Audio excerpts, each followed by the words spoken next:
à notre interview hebdomadaire sur la campagne présidentielle américaine avec Sébastien Lévy, notre correspondant aux États-Unis, au micro d'Eva Soto. Bonjour Sébastien. Bonjour Eva. Merci d'être avec nous comme chaque lundi sur Radio J. Alors, la campagne présidentielle est terminée. Donald Trump a gagné l'élection. On s'achemine donc vers une période de transition. Tout d'abord, Sébastien, j'aimerais vous faire réagir à l'analyse de la journaliste Dana Horn chez nos confrères de la revue K. Ce qu'elle dit. La majorité des Juifs américains s'identifient comme démocrates, alors que les Juifs républicains sont persuadés que leur position est la meilleure pour Israël. Voici, résumé en une phrase, les tensions qui se font jour au sein de la communauté juive aux États-Unis depuis l'élection de Trump. Comment se manifestent ces tensions? Est-ce qu'elles ont évolué ou pas? Elles ont évolué, elles ont finalement assez peu évolué depuis une dizaine d'années. En gros, vous avez le même rapport de force entre juifs américains, entre démocrates et républicains. On en a parlé la semaine dernière. Ça s'est joué à 71-26 pour Harris contre Trump chez les juifs américains. C'était plutôt 77, mais les années d'avant, c'était plutôt 70. Donc, on est dans un étiage assez classique. Et si vous enlevez les Haredim, on est plutôt un étiage de 75 à 80%. Et c'est vrai, en revanche, vous avez donc vous avez clairement un débat, mais ça n'est pas un débat 50-50. Je pense que c'est important de rappeler que c'est vraiment un débat à peu près 3/4, 1/4. Entre les juifs qui s'identifient au Parti démocrate pour des raisons essentiellement de politique intérieure, qui s'identifient à la défense de la démocratie, au droit à l'avortement, à la lutte contre le réchauffement climatique. Et en revanche, les juifs quand ils sont républicains, mettent Israël un peu plus haut dans leurs préférences, et ce sont plutôt des juifs plus conservateurs, à la fois politiquement et dans leurs pratiques religieuses. Mais encore une fois, cette élection n'a pas marqué un énorme tournant, alors qu'on aurait pu envisager que ça serait le cas. Pourquoi, Sébastien Lévy ? Pourquoi cette élection aurait pu en fait être particulière? C'est évidemment suite au 7 octobre et beaucoup ont pensé que ça serait un critère de choix absolument déterminant pour les juifs américains cette année.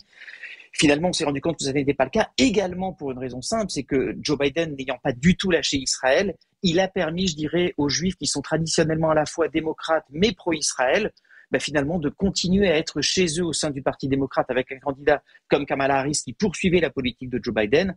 Je dirais que les juifs américains, dans cette élection, on ne sait pas si ce sera le cas, si le Parti démocrate évolue plus tard, les juifs démocrates n'ont pas eu besoin de choisir entre leur judéité et leur attachement politique, puisqu'ils pouvaient réconcilier les deux. Donc, d'une certaine façon, cette élection, paradoxalement, n'a pas marqué un grand virage pour eux, parce qu'ils se retrouvaient dans la politique israélienne décidée par Joe Biden, soutien à Israël, vigilant et défense de ce qui leur importe sur le plan intérieur, c'est-à-dire la défense de la démocratie, notamment l'état de droit ou l'avortement, Kamala Harris ayant continué la politique de Joe Biden. Là où ça va probablement se jouer maintenant, Sébastien Lévy, c'est au niveau des républicains, puisque le Parti républicain a amorcé un changement déjà avec Donald Trump, et ce changement tend à s'accélérer, notamment quand on voit les personnes dont a choisi de s'entourer Donald Trump pour faire partie de sa future équipe.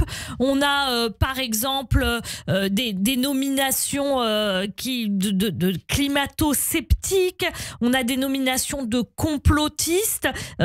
Comment c'est vécu ça par un juif américain, celui que vous êtes? J'aimerais aussi votre témoignage. Est-ce que vous entendez autour de vous, chez les juifs, par rapport à ces nominations? Est-ce que ça suscite de la crainte, de l'étonnement?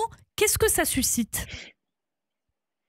Alors, pour le coup, et je pense que ça dépasse de très très loin les juifs américains, démocrates ou républicains, il y a un peu un effet de sidération, puisque cet effet de sidération, il a lieu également chez des républicains plutôt modérés et même assez à droite. Mais il y a un effet de sidération dans les nominations. Vous en avez, aujourd'hui, il faut savoir que dans les dernières nominations que Trump a fait, d'abord, c'était des nominations extrêmement rapides. Et vous avez là, quand vous voyez la liste des nominations, vous ne savez pas si c'est une nomination, si c'est un site parodique ou un site d'information. Je peux vous citer quelques exemples. Vous avez par exemple Robert F. Kennedy Jr., qui est un complotiste anti-vax, qui est un ministre de la Santé. vous avez quelqu'un qui s'appelle Matt Gaetz, ministre de la Justice, qui est aujourd'hui sous enquête du ministère de la Justice pour fait de trafic de mineurs, trafic sexuel de mineurs. Puis vous avez par exemple une Tulsi Gabbard qui est quasiment un agent russe, enfin qui est adoré par les médias d'État russes, qui défend Bachar al-Assad et qui est nommée patronne des services de renseignement. Donc on est quasiment dans du trolling de la part de Donald Trump.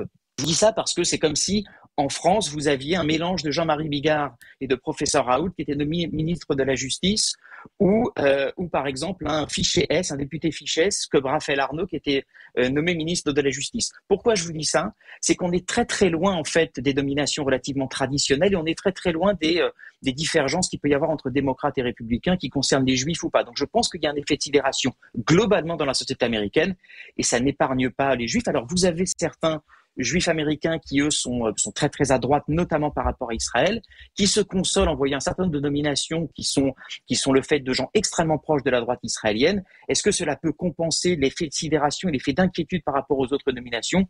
Je ne le sais pas, c'est encore un petit peu tôt. En tous les cas, voilà ce que je peux vous dire sur l'état d'esprit actuel aux États-Unis par rapport à ces nominations. Donald Trump, est-ce que son but, c'est de choquer? Alors, c'est un effet, vous avez complètement raison, ça fait vraiment partie des critères de choix. Dans toute l'idée de Trump, depuis qu'il est arrivé sur la scène politique en 2015, l'idée c'est « je suis votre moyen, votre instrument pour donner un doigt d'honneur au système qui vous a fait défaut. Il vous a fait défaut par rapport à la mondialisation, il vous a fait défaut par rapport aux jobs qui ont déserté notamment les États du Midwest, notamment les jobs industriels. C'est un système qui vous fait défaut par rapport au fait que vous ne pouvez pas donner une éducation supérieure à vos enfants parce que c'est trop cher et vous ne pouvez pas vous assurer parce que la santé est trop chère. Donc par rapport à la faillite d'un système, je suis votre moyen de vous venger. Les élites, les sachants, tout cela vous ont abandonné. Je suis votre moyen. Et dans ces nominations, vous avez complètement raison. C'est un effet, vraiment un effet qu'il recherche et qu'il a obtenu. C'est-à-dire non seulement il tient ses promesses et il nomme des gens pas nécessairement compétents, mais qui lui permettront d'envoyer un grand doigt d'honneur au système. Donc la compétence est beaucoup moins importante que la fidélité à Trump, la loyauté, mais aussi, vous avez raison, cette histoire vraiment d'envoyer un signal très très fort que ces ministres-là ne sont pas comme les autres. Et même s'ils sont incompétents, au moins ils incarnent quelque chose d'autre et c'est ce que veulent aujourd'hui, en tout cas les électeurs de Trump. Donc c'est un message absolument central des nations. La loyauté comme élément central pour ces nominations.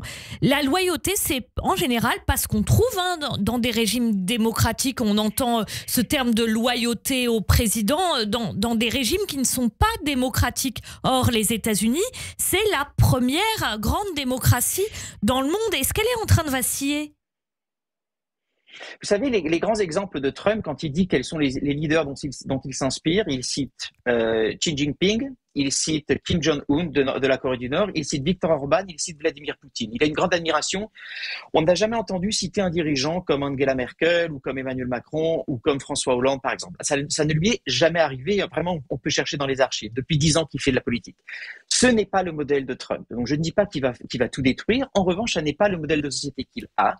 Il estime que dans son premier mandat, les institutions de l'État profond, qui sont en fait les institutions démocratiques, qui font que finalement un dirigeant, même élu, ne peut pas faire ce qu'il veut parce que vous avez des contre-pouvoirs.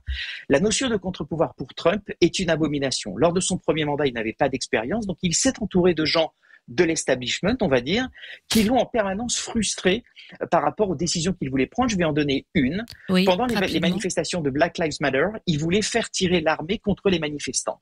C'est quelque chose qui ne rentre pas du tout dans les attributions de l'armée américaine. C'est la raison pour laquelle, entre autres, il a nommé aujourd'hui un ministre de la Défense complètement loyal, qui est un animateur de Fox News, qui n'a pas d'expérience, mais qui lui promet une fidélité absolue. Donc oui, ça traduit chez Trump une volonté de mettre à bas les contre-pouvoirs et donc d'affaiblir considérablement la démocratie américaine. Merci beaucoup Sébastien Lévy. Sébastien Lévy, notre correspondant aux États-Unis, qu'on retrouve donc chaque lundi sur Radio J. Bonne semaine à vous Sébastien.